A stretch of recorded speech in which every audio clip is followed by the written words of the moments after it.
ibigay mo sa Diyos. Doon tayo yung gusto ng Panginoon.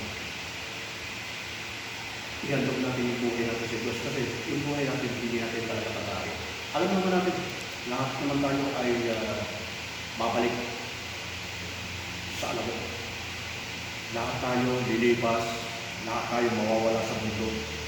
Ang gusto lang ng Panginoon, bago mangyari yun, nakahanda tayo. Na tayo ay naka-untay sa hindi ka nagkamali sa gabi ito. Ang plano ng Diyos ay para pagbuhin ka, para akuin ka niya, iligtas ka niya, ingatan ka niya.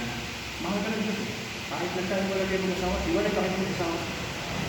Hiwalay ka. Kaya hindi na namin ito ang kasi kung bakit kayo ng bahay. Pero mahal ka ng Diyos. Kahit in spite of nagkahiwalay kayo. Pero hindi ka papabayaan. Isipin mo lang, lagi ka mag-pray, sabi nga ni Pastor na manalangin ka sa Panginoon. Hanapin mo talaga yung kapahingahan mo sa Diyos. Hanapin mo ko Dahil wala tayong kapahingahan, lahat tayo may problema, lahat tayo may dinadala, nabibigatan lahat tayo nakakaranas ng mga trials, ng mga pagsubok, nakakaranas tayo ng mga kalungkutan, lahat naranasan natin dahil ang mundong ito hindi para sa atin. Alam mo bakit? Ang mundong ito, totoong napakaganda, hindi na lang ng Diyos ang mundo. Pero dahil sa naging masama ang mundo, ano nangyari sa mga tao? Sumama. Kaya gusto ng Diyos. Bago mahuli ka, kailangan mo ng Panginoon. Kapag ikaw nag-iisa ka sa kwarto mo, magsalita ka sa Diyos.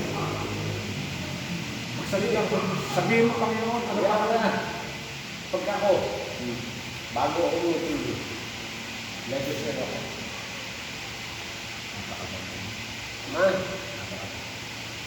kami na yung bahala sa mga ako at sa mga anak ko.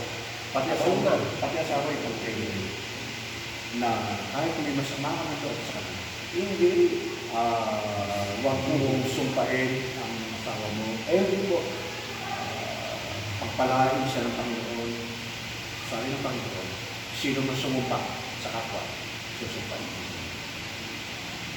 Kaya para mawala yung sumpa sa akin, ang panalangin natin sa Panginoon, pagpalain sila ng Panginoon, ilayo mo sila sa lahat ng masama, ingatan mo sila sa lahat ng Pero ako, kuya, nililiwan ako.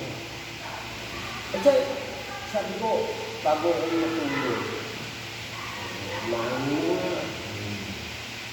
Sabi ko, Ama, tayo ko bahala sa mga ako at sa mga anak ko. napakaganda.